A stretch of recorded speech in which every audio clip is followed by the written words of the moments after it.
ইদানিং বাংলা হোটেলগুলোতে খাওয়া হলে প্রথমে জিজ্ঞেস করি যে চুই ঝাল গোস আছে কিনা। পরিচিত জায়গাগুলো বাদে আজ নতুন একটা জায়গায় চুই ঝাল গোস ট্রাই করলাম, সাথে খিচুড়ির সাথে হাঁসের মাংসও পেয়েছি সেখানে। বেশ কিছুদিন বৃষ্টি পড়াতে একদমই বাইরে বের হওয়া হচ্ছিল না, একদম বৃষ্টিটা কমাতে এত শান্তি লাগতেছিল। ওকে বললাম যে একটা বাইক রাইডে যাওয়া যাক। পরে আমরা গুলশানে গেলাম, ওইখানে কিছুক্ষণ ঘোরাঘুরির পর হাতের ঝিলে আসছি, তারপর চিন্তা করলাম যে খিলগাঁও যাই। দেন ওইখানেও অনেকক্ষণ ঘোরাঘুরির পর ক্ষুধা লাগছে দুইজনেরই এবং রাতও হয়ে গেছে, ভাবলাম যে বাইরে খাবার খেয়ে তারপরই বাসায় যাই। দোকানের উপরে চুই ঝাল লেখাটা দেখে অন্য কোনো কিছু চিন্তা না করে আমি এটাতেই ঢুকে পড়ি। মেনুতে প্রথমে ভর্তা খুঁজে পাই আর সেখান থেকে আমি চিংড়ি মাছের ভর্তাটা নেই, যেটা খুবই মজার ছিল।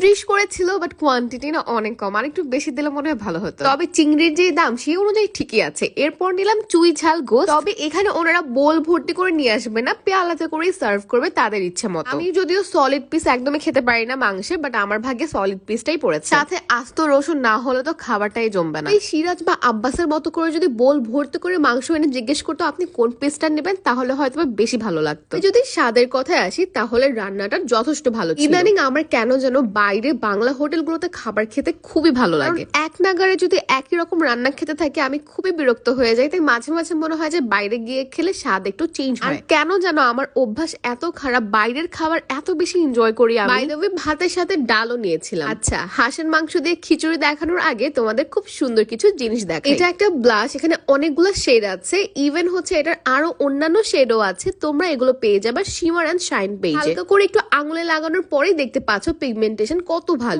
পিগমেন্টেড কালার গুলো খুবই সুন্দর এবং একদম কম প্রাইসে পেয়ে যাবে শিমার এন্ড শাইন। সাথে এটা একটা স্লিপিং মাস্ক, ঘুমানোর আগে হচ্ছে চোখে দিয়ে এটা ঘুমাতে পারবা। যারা হচ্ছে আলোতে ঘুমাতে পারো না আমার মতো, তাদের এটা মাস্ট হ্যাভ একটা প্রোডাক্ট। ভিতরে একটা জেল দেয়া আছে যেটা ফ্রিজে রেখে ঠান্ডা করে তারপর এই প্যাডের ভিতরে ঢুকিয়ে চোখে দিলে এত ঠান্ডা ঠান্ডা, এত শান্তি শান্তি লাগবে। আমি কিন্তু আলোতে একদমই ঘুমাতে পারি না, আর আমি শিওর আমার মতো অনেকেই আছে যারা আলোতে ঘুমাতে পারে না, তাদের জন্য এই স্লিপিং মাস্ক চোখে দিয়ে একদম রিল্যাক্স একটা ঘুম দিতে পারবে। এরপর যারা লিপ গ্লস পছন্দ করো আমার মতো, তাদের জন্য খুবই সুন্দর একটা লিপ গ্লস। এটার কালারটা জাস্ট দেখো, এটা তোমরা লিপ অয়েল হিসেবেও ইউজ করতে পারবা। এটা লিপস্টিকের সাথে ইউজ করলে তো অনেক ভালো লাগে, লিপস্টিক ছাড়া ইউজ করলে লিপস একদম পিঙ্ক পিঙ্ক লাগবে। যাই হোক, তোমরা প্রোডাক্ট গুলো ক্যাপশনে থাকা পেজ থেকে নিয়ে নিও। আমি এখন খিচুড়ি ট্রাই করব। বাইরে আমরা খাবার খেলে দুইটা আইটেম নেই, হাফ আমি খাই হাফ ও খাই, এভাবে করে হচ্ছে আমরা দুইটা আইটেম দুইজন ট্রাই করতে পারি। খিচুড়ি এটা হচ্ছে একটা কম্বো, খিচুড়ি আর হাঁসের মাংস, প্রাইস পড়বে মাত্র 250 টাকা। খিচুড়ির লুক দেখে কেন যেন আমার একটু মনে হয়েছে যে এটা তেমন একটা মজা হবে না,